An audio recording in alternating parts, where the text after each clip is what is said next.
Jean-Christophe Lagarde, ces terroristes-là agissent au nom de l'islam, alors évidemment un islam dénaturé, cela va de soi, mais est-ce que la France a un problème concernant l'islam? Est-ce que la France a un problème avec l'islam? Je pense que c'est plus exactement l'islam qui, comment dirais-je, n'est pas organisé en France de façon satisfaisante. C'est pas la France qui a un problème avec l'islam. L'islam est parfaitement, comment dirais-je, adaptable aux principes de la République, aux principes de liberté, d'égalité, de fraternité, de laïcité. Mais c'est son déficit d'organisation, c'est son manque d'organisation et peut-être d'autorité de l'État en la matière.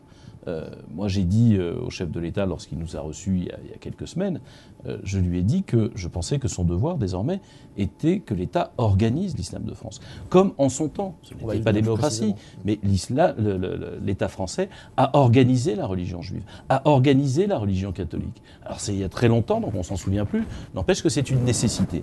Un État, comme l'État français, un État laïque, qui garantit les cultes, les protège, et en même temps interdit qu'on impose un culte aux autres, un État a besoin d'interlocuteurs. On a besoin d'imams qui soient formés dans notre pays, qui soient financés par de l'argent des musulmans français, qui soient autorisés, parce que aujourd'hui n'importe qui s'improvise imam dans n'importe quel lieu de culte, que ces lieux de culte soient recensés, qu'on ait une autorité entre guillemets musulmane qui puisse dire les choses, et on a besoin d'une mobilisation de la communauté musulmane. Est-ce qu'il faut retoucher la loi de 1905 pour permettre l'intégration de l'islam en France? Non, je ne le crois pas. Peut-être qu'aujourd'hui, la loi de 1905 est un obstacle. Non, je ne le crois pas, parce qu'on n'a pas besoin de retoucher la loi de 1905 pour avoir une organisation et des interlocuteurs dans la religion juive, catholique, protestante, bouddhiste, etc.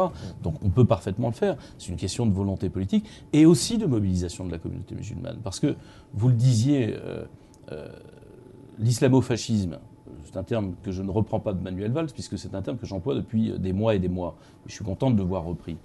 L'islamo-fascisme, c'est pas le problème de la communauté musulmane seule, c'est le problème de la communauté nationale, mais c'est aussi le problème de la communauté musulmane qui ne peut pas laisser penser qu'en son nom ou au nom de sa religion, il y aurait...